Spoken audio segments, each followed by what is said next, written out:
let's talk ACC for a moment, okay?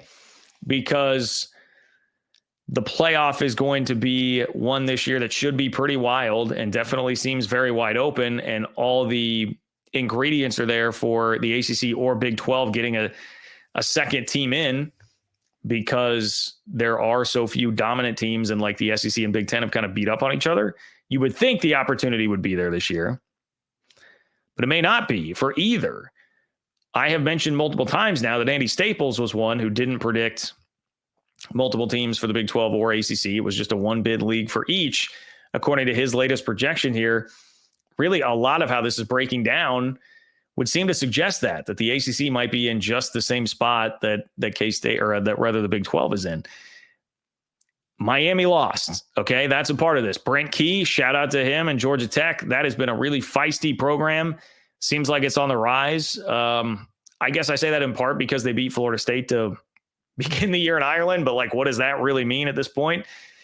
Not very much, but they are clearly getting much better, and just ran it right down the throat of Miami on Saturday to offset what was still a really good game from Cam Ward, like Heisman worthy sort of game for the most part, with 300 plus yards passing. But man, if Miami had lost one of those other games to Cal or Virginia Tech, I know they were also down double digits at Duke, but they came back in plenty of time and really smacked them around. If Miami had taken a loss, where would the ACC be right now? If you had Clemson with 2 losses, one of those being a blowout loss to Louisville, one of the Miami losses would have been to Cal or Virginia Tech. Neither one of those looking particularly impressive right now. If it would have been, say, the Cal game when they were really, really down, man, you've got losses to Cal and Georgia Tech now. Like, are you getting in as an at-large? Like, what if SMU goes through and wins this thing? Suddenly the Red Sea is really parting, by the way, for SMU and the ACC. They go through and win this thing. You getting in as an at-large? Or even then, Miami has 2 losses, but they went out and then hand a loss to SMU in the title. Like, SMU getting in as an at-large? Clemson after the Louisville game? Like, it's not looking great, man. It's not looking great. Even if you think Miami rebounds and gets back on track, which they probably will against their schedule, that includes Wake and Syracuse to end the year. They probably will, but they have appeared vulnerable enough that I think they could lose to a lot of teams. Man, then all of a sudden they went out, SMU takes a loss. You've got all these 2-loss teams. You became a one big league too. You absolutely became a one bid league. And I guess I was even taking it a step further toward, if the ACC had not been, if we're going to play this game, right? I told you, everybody these days, if it doesn't go your way, it's a conspiracy. Everyone's out to get you, much like Utah is doing right now with the game against BYU. If we're going to play the Utah card and say, well, it was just BCS and dollar signs, to quote the great Mark Mangino, it was the league sticking up for the team that it needs to keep winning games and stay unbeaten, and that's why BYU got the call and they won. And that's why Miami gets the call on the Hail Mary against Virginia Tech. And it's why they get a couple of calls late in that game against Cal, because they needed them to win. All right. Well, that was pretty smart for the ACC to do that, because if you got to the point where all those schools now had 2 losses, I don't know, is your champ going to be somebody guaranteed to be above Boise State, who John Canzano says is better than BYU or anybody in the Big 12? I don't know. That could have become pretty dicey. Part of this, too, is because, I mean, look, I think Miami will beat Wake and Syracuse. But Clemson still has to play South Carolina to end the year.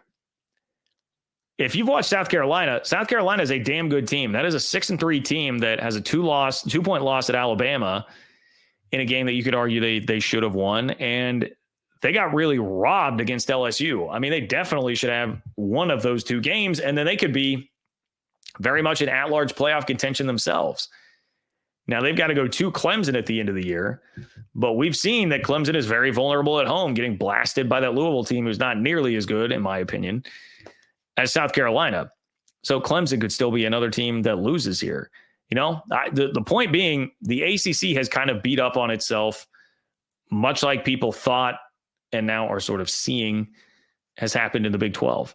But the Big 12 is actually the league left standing here still with an unbeaten where the ACC is not. Because, by the way, Pitt has just faded completely into oblivion. Now, I would never have predicted that Pitt would be a factor all the way through, but they have gone and lost a couple of games now. They lost to Virginia on Saturday, which is like really effectively knocking them out of everything.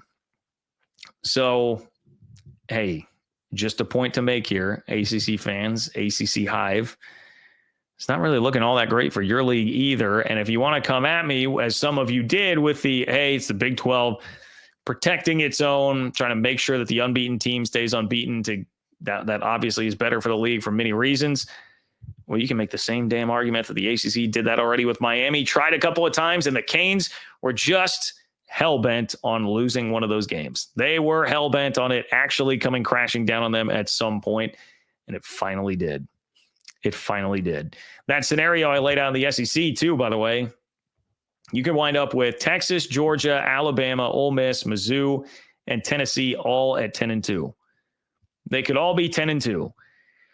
And then what happens? I mean, I can tell you what would probably happen. The playoff is just going to be full of 10-2 SEC teams. But it also does underscore the point, like, doesn't really look like there's a truly dominant or great team in the SEC this year. So I guess the overall bigger picture for everybody when it concerns the playoff is like, maybe it's not going to be the best scenario for multiple bids in the end for the ACC or Big 12, especially as Notre Dame continues to surge and play better. But it may well be better for somebody having a chance to make a deeper run in the playoffs. It doesn't look like there's a 2022 Georgia out there that could just beat you 65-7 or whatever the hell that national championship game wound up being for TCU a couple of years ago.